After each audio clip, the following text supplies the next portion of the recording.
pessoal, a nossa conversa de hoje vai ser sobre rotina alimentar das crianças na pandemia.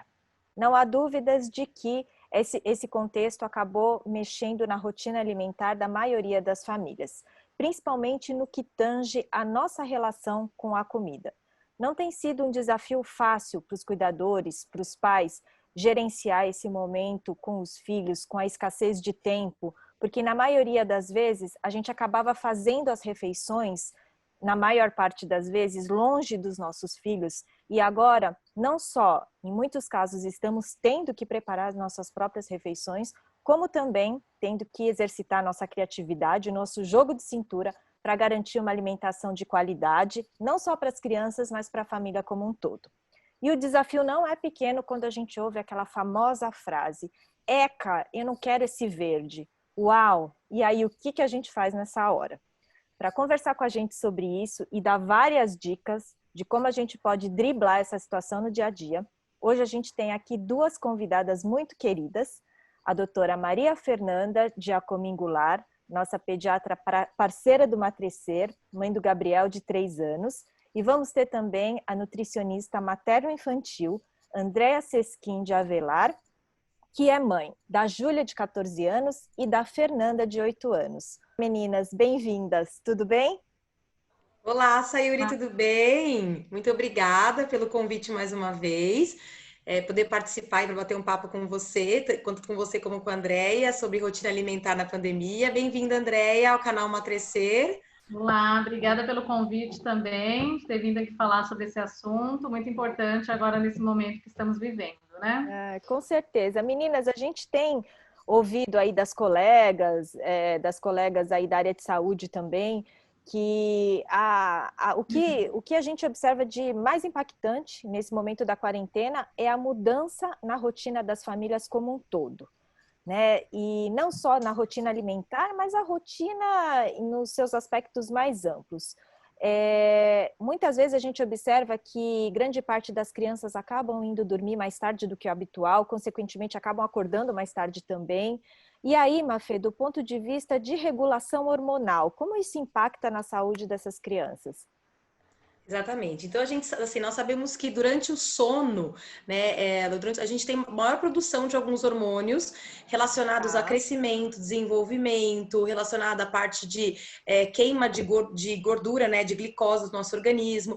E esses hormônios, normalmente, eles acabam tendo um desbalanço nesse período que a gente tem uma rotina mais bagunçada mesmo. É Tá. claro que um dia eventual, um dia pontual, isso não traz tantos malefícios, mas quando a gente pensa em longo prazo, né, quando a gente pensa num quadro que vai se arrastar mais tempo, a gente tem que pensar o quanto essas atividades de hormônios fazem sentido, né? Então a gente tem a melatonina, que é um hormônio que induz o sono, que é responsável por aquele relaxamento, né, na hora de dormir, que muitas vezes é produzido bem no início do sono, assim, coisa de 8 horas, 9 horas da noite. E muitas vezes isso a gente perde quando a gente vê uma criança que dorme meia-noite, né? Também no caso GH, que também tem o pico bem no início da noite, né? É até 10 horas, 11 horas da noite. Isso também acaba sendo prejudicado quando a gente pensa numa criança que vai dormir mais tarde. E aí entra a leptina, que é o hormônio da saciedade, a resistência à insulina, que acaba tendo sua participação com risco maior de diabetes, né? E pela manhã, a ação do nosso cortisol, né? Tá. Que é um hormônio responsável por quê? Por um hormônio que é responsável por ser, né, anti-inflamatório, um hormônio que dá energia, também contribui para o crescimento. Então, se a gente não tem um hormônio que induz o sono de maneira boa, né, de uma boa qualidade, e um de manhã que vai atuar nas inflamações, a gente tem risco de fazer doença crônica, tem risco de obesidade, risco de, né, de déficit de crescimento, enfim, todos os impactos na qualidade de vida dessa criança. Tá. Do ponto de vista de rotina alimentar, Andréia, como que isso impacta em última instância também na saúde, né? Óbvio, mas no sistema como um todo da casa. Assim, a gente tem observado a rotina, né, muito diferente do habitual, do que as famílias tinham antigamente. Então, essa questão mesmo das crianças dormirem tarde, então estão acordando mais tarde, e muitas vezes pulam o café da manhã, já vão direto para o almoço. Muitas tomam o café tarde, 11 horas, 11h30, e aí vão almoçar lá no meio da tarde, 3, 4 horas, e às vezes não vão jantar. substituindo o tarde por lanches também. Então, a gente teve uma mudança muito grande nesse tempo e agora o importante é criar uma nova rotina aí dentro desse momento de pandemia, né? Uma nova rotina. Exatamente. Uma coisa que eu tenho percebido, até a Andréia, se ela puder também ver, é que as famílias também mudaram, não só a criança, a família também tem mudado o padrão e buscado alimentos mais confortantes, do ponto de vista assim, de conforto do coração mesmo, né? Tá. Que são alimentos mais gordurosos, alimentos, né, tipo sorvete, né, e doces, então que dão uma tranquilizada, e isso também acabou refletindo na criança, que acabou também comendo mais disso, né? Sim, com certeza. Eu tenho observado as crianças as mães reclamam muito delas estarem muito ansiosas, a cada intervalo da aula querem comer alguma coisa, querem comer o tempo todo, e muitas vezes não é uma fruta, não é um legume, o que elas vão comer são esses alimentos mesmo, uma bolacha recheada, um salgadinho, um sorvete, um chocolate, para dar até esse conforto e o que as crianças gostam mais mesmo, né? Só que a gente precisa ter um controle da quantidade e frequência da ingestão desses alimentos. Exatamente. A gente tem percebido que você tem aí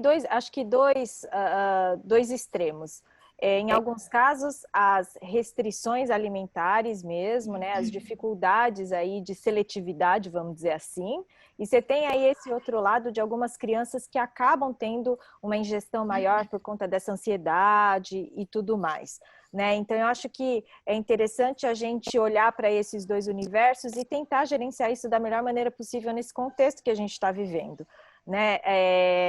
Eu não sei, eu mesma aqui em casa passei por uma fase de que a minha filha mais nova nunca teve restrição nenhuma e de repente do dia para a noite começou a ficar super seletiva, sem querer comer um monte de coisa. E aí você, né, dá uma travada, você fala, caramba, até agora comia de tudo, desde ontem começou com seletividade, de repente, né? E aí, como você gerenciar isso, né?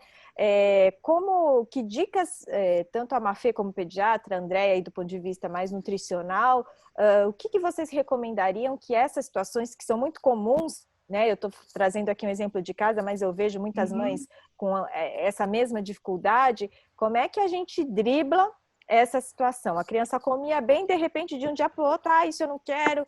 Meu filho teve essa fase, um dia chegou da escola falando, não quero verde. Eu falei, aonde você aprendeu isso, menino? Como assim não quero verde? Não quero verde, né? Então, e aí você faz o quê numa situação dessa, meninas? Então, eu posso falar depois. Andréia, pode falar e depois eu complemento. Eu tenho atendido os dois extremos, né? Eu tive muita procura de mães, de crianças menorzinhas, de 1, 2, 3 anos, agora nessa época da pandemia, com crianças com dificuldade mesmo de comer comida.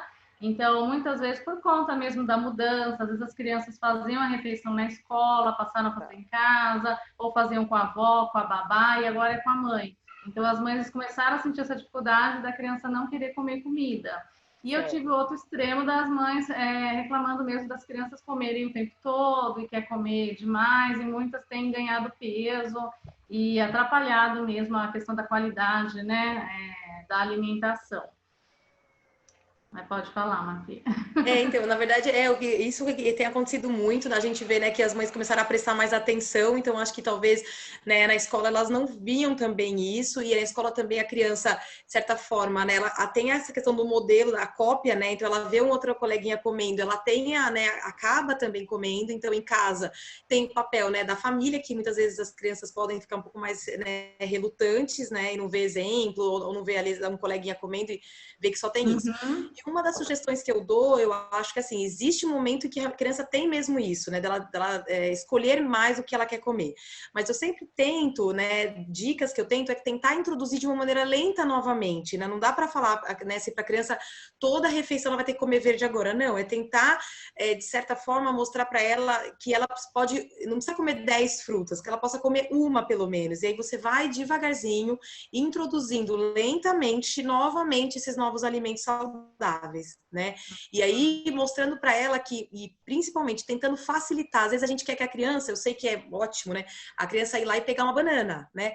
Mas se a gente puder, né, fatiar, deixar de uma maneira fácil, deixar de uma maneira prática e oferecer, e não deixar de oferecer, pode ser uma maneira também da criança lembrar, porque muitas vezes ela pode realmente não lembrar e não querer, né? Então a gente tenta estimular de alguma forma, de uma forma mais prática, né? De mão beijada mesmo, né? Para ela Não poder sei, tentar não sei comer. se foi algo intuitivo, vocês que são especialistas podem dividir aqui com a gente se realmente isso funciona ou não, mas com o meu filho mais velho teve essa fase da seletividade, mas eu sempre continuei oferecendo. E a gente Exatamente. sempre comendo a salada na frente dele, até que um dia, do nada, ele falou, eu quero essa salada. Uhum, Hoje ele come até jiló. E Uhum. assim, não foi nada exatamente. forçado, entendeu? Então eu fico pensando, essa questão do modelo, eu acredito que também é importante, né? Da Muito criança ver que importante. a família come e tal, e aí naturalmente ela resolve experimentar, se oferece de um outro jeito, né? E tenta Isso. variar. A gente sempre comenta mesmo, né? De você dar, não gosta cozido, tentar dar amassado, não gosta, tentar dar cru. Se não gostou crua, Uhum. por exemplo, tentar você maneiras, né? Dentro de uma torta, ou dentro de um bolo, dentro de um arroz, para a criança conhecer de outras maneiras, entendeu? Então isso não pode deixar de apresentar e a família tem que manter essa rotina saudável também, né? Então, meninas, a gente tem percebido um movimento agora de retomada, lento, né, aos poucos, das pessoas voltando para as empresas fisicamente, mas ainda na grande maioria as pessoas têm trabalhado em home office. E aí, nesse contexto, a gente não tem uma disponibilidade de tempo muito grande para despender cozinhando todos os dias, aquela comida do dia a dia. E aí, André, eu queria ouvir de você algumas dicas práticas nesse sentido de como você poderia orientar para que facilitasse a vida dessas famílias, para que a gente possa continuar oferecendo uma alimentação de qualidade, saudável, não só para as crianças, para a família como um todo, mas considerando essa escassez de tempo para ficar ali na cozinha do dia a dia. Tá ótimo. Então, são duas coisas importantes, né? Uma é a organização. Então, se Tá, a família conseguir se organizar, se planejar, se a mãe conseguir montar um cardápiozinho ali para aquela semana, já é uma coisa que ajuda muito, porque assim ela não legal. precisa ficar pensando muito no que ela vai preparar todo dia. E, de repente, o final de semana mesmo, eu falo para as mães, pega o que tem na geladeira, o que você tem no armário, tenta montar um cardápiozinho já, de acordo com o que você tem em casa, para você não ter que se preocupar tanto em pensar no dia. É, E uma coisa que ajuda muito é o congelamento, né? Então eu falo tá, para as mães, aproveita um dia que você conseguiu preparar uma, duas receitas, congela uma parte disso, e aquele dia que você não tiver condições de preparar tudo, você já tem alguma coisa congelada. Os grãos, né, que são alimentos que demoram mais para cozinhar, então feijão, grão de bico, tá, lentilha, são alimentos que dá para cozinhar e ter congelado, potinhos na geladeira, e você vai descongelando ao longo da semana e vai variando para não servir todo dia a mesma coisa. As legal. carnes, muitas carnes são possíveis ser preparadas também, deixar congelado. Então, o congelamento ajuda muito, né? Ter algumas sopas congeladas também para um dia que está Tá. mais frio, você aproveita isso para o jantar. Ô, E uma Andréia, outra existem, dica. existem alguns mitos do congelamento. Congelar essas preparações perde o valor nutricional ou não? Ou existem técnicas para que se mantenham isso? Como funciona Então, essa questão do perde congelamento? pouco, né? Todo Tá, congelamento vai perder um pouquinho de nutriente, mas é pouco. O que a gente orienta é assim: acabou o preparo, já a comida esfriou, já congela. Não pode preparar, por exemplo, o almoço, deixa ali em cima do fogão a tarde toda e aí no final da tarde só você vai congelar, porque aí tem um risco de contaminação ali naquele alimento. Então, acabou de preparar a comida, ela já está até não precisa nem chegar totalmente fria, mas ela está morninha, você já pode tampar e pôr no congelador. E a hum, gente sempre recomenda lembrar de congelar em potes de vidro para evitar a questão aí do bisfenol, né? Que os potes, se a tá, gente colocar alimento em potes plásticos, tanto alimentos quentes quanto alimentos frios, o bisfenol do plástico passa para o alimento e a gente acaba ingerindo esse bisfenol que faz muito mal para a saúde, pode causar diversas doenças, tanto em crianças como em adultos. tá, legal. Do ponto de vista do teu consultório, Mafê, o que você tem recebido de principais queixas nesse momento aí que a gente está passando de quarentena e como é que você tem orientado as mães? Bom, no consultório a gente assim, acabou tendo algumas particularidades que até antes eu não via, né? Então, crianças que estão um pouco mais ansiosas, né? Crianças que estão desenvolvendo contraturas musculares pelo fato de estar mais nas telas ou a má postura no sofá, então até dores crônicas, né? Crianças entediadas, até mesmo com uma tristeza que não é tão habitual, então a gente tem que estar também, né?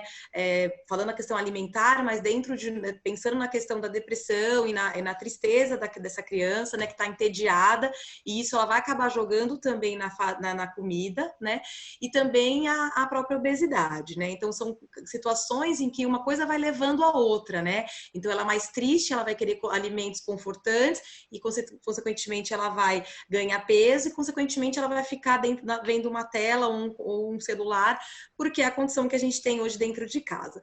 Então, o que eu tenho orientado essas famílias para tentar, na verdade, mudar algumas coisas, mesmo que sejam detalhes, mas que possam agora já tomar medidas para a gente, quando voltar, estar mais preparada, tá?